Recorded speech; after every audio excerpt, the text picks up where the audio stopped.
Please, please, please, please, please, please, please, please, please, please. Just a little more. Hours of patience, hours of attempts, everything leading to this one moment, and all I needed was a few more inches. But before we get here, there's a story behind how something this simple managed to drag me this far. Because this didn't start with desperation, it started with confidence. I had just finished a strong run on Elysium, a tier 5 surf map sitting roughly halfway up the difficulty scale. With less than 200 hours in surf, that felt like proof that I was finally understanding the game. Not mastering it, but understanding it well enough to believe the next wall would fall the same way the last one did. You see, surf maps are graded from tier 1 to tier 8. Tier 1 is where people learn movement. Wide ramps, forgiving lines, plenty of room to recover if something goes wrong. But as the tiers climb, the game stops forgiving. Speed and angles matter a lot more, and mistakes stop being recoverable. At the very top of that scale sits tier 8, and at the time, Cybershock only had 2 of them available. One of them was Tensor 2. Now, when you hear one of the hardest surf maps ever made, you probably imagine something massive. Giant structures, dramatic visuals, something that looks impossible before you even move. Tensor 2 gives you a gray ramp, then another gray ramp, and then the same gray ramp again. Flat ramps, no curves, no cradle in the middle to help you keep your speed while boarding, just identical ramps stretched farther and farther apart. It doesn't look intimidating, and that's exactly why it's dangerous, because the map convinces you that you can handle it. The first stage took about 2 minutes, the second didn't take much longer. Stage 3 pushed back a little harder, about 10 minutes of attempts before the line finally clicked, but it still felt manageable. Each stage revealed just enough to make it seem like the difficulty would rise slowly. Then came stage 4. The ending of stage 4 looked simple until you tried.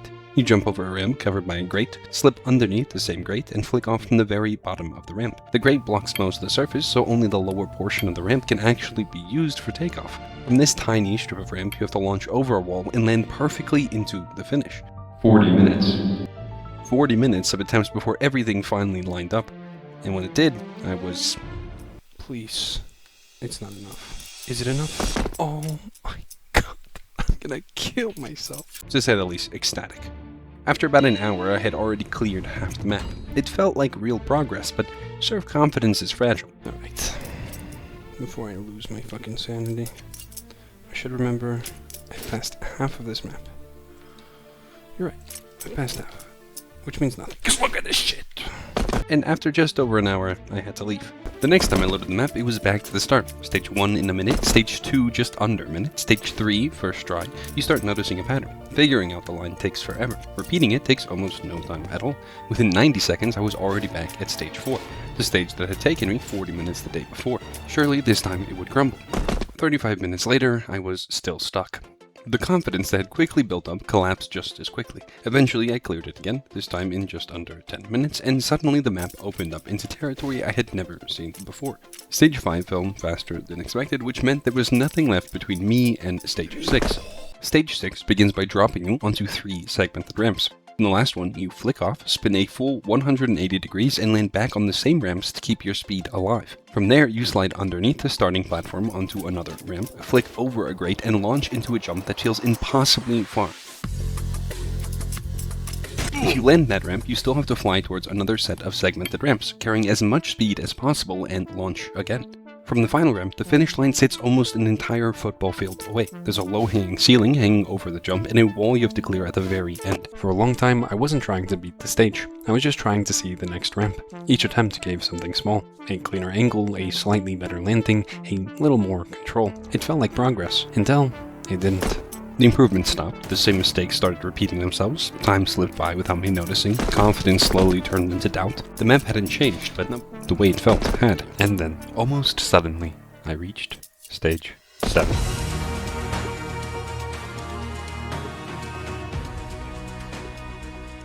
Stage 7 didn't feel hard. It felt wrong. The ramps were hidden behind cages, one after another, forcing you through tight windows just to keep climbing. At first, the sections seemed manageable, but once the cages ended, the map revealed what it actually wanted. You flick from underneath another grate, clear a wall, spiral down into 3 segmented ramps, and if you somehow keep your speed through that chaos, you're launched towards 2 opposing ramps before the final climb. The finish line sits so high above you that you can't even see it properly. You just have to trust the speed you carried into the jump. And that's where I got stuck. Not for an hour, not for 2, for nearly 6 hours. 6 hours just trying to prove that Stage 7 was even possible. You see, Cybershock currently doesn't offer American servers for higher tiered maps. Normally that doesn't mean much. Surfing on 120 or even 150 ping isn't really that bad. Maybe a few hiccups here and there, but nothing that would make you quit the map. This ramp, however, consists of 7 segmented sections. Between every single one, you have to quickly press away from the wall and then back onto it without losing speed. Because if you even slightly graze the edge of the ramp, you're never making it to the top. The problem was that after every single gap, my game would freeze for a split second. On my screen, it looked like I had gotten stuck on the wall, only for it to suddenly snap back to my actual position a moment later. So instead of reacting to what I was seeing, I was basically forced to surf the entire thing blind. Every gap was a guess, every board was a guess. I just had to hope I was carrying enough speed and pray that none of those hiccups I saw were actually real. And if they were real, well, I wasn't finding out until 5 ramps later when I suddenly came up 10 units short. And the longer I went on, the more impossible it felt. Eventually, I stopped running the full map. I went straight to stage 7 and ran it over and over again. At some point dragging a friend into the server just to show him what I meant when I said it was impossible. Because if you're gonna suffer, you might as well drag someone down with you. Then suddenly, almost quietly, it happened. The exit connected. Oh, bitch! For the first time, the map didn't feel impossible, so I made a promise to myself. If I passed stage 7 again, I would finish the map, which meant starting from the very beginning. At that point, I hadn't even seen stage 8 during a real run. If I wanted to finish the map, everything had to line up in one attempt. Stage 1 fell immediately, stage 2, stage 3, every stage collapsed on the first try like I had already run them 100 times before. The deeper the run went, the quieter it got in my head. No excitement, no celebration, just focus. By the time I reached stage 7 again, the run was completely clean. 6 hours earlier, this stage had felt impossible. This time, Like, everything needs to be perfect at the end. Like, I can get everything here correct, but...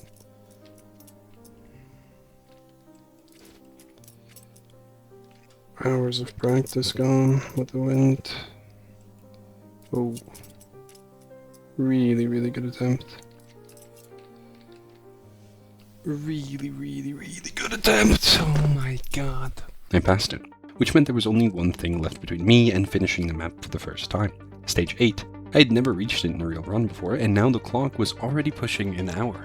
At that point, the run wasn't about speed anymore. It was just about surviving each ramp. One mistake and the entire run was gone. You see, stage 8 might not have any crazy spins or wild rides. It's actually rather simple on the surface. Slide down the first ramp onto the second, leap towards the third, sliding off of it with enough height to clear the gate above while still making it onto the next ramp. Again, slide off this ramp quickly, evading the grates and landing onto the next section. Then simply board the following ramp, turn around, then flick high enough to clear the vertical gate while still carrying enough speed to clear the gap.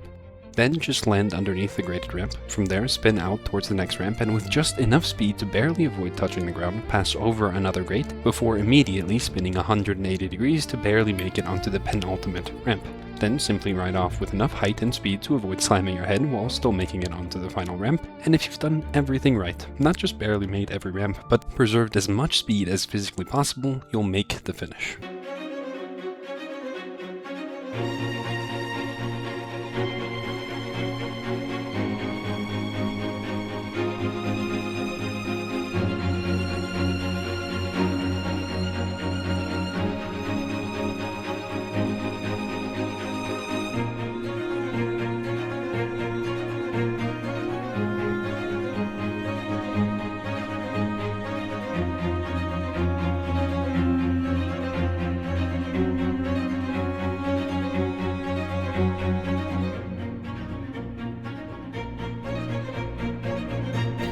Please, please, please. Oh my god. Oh my god.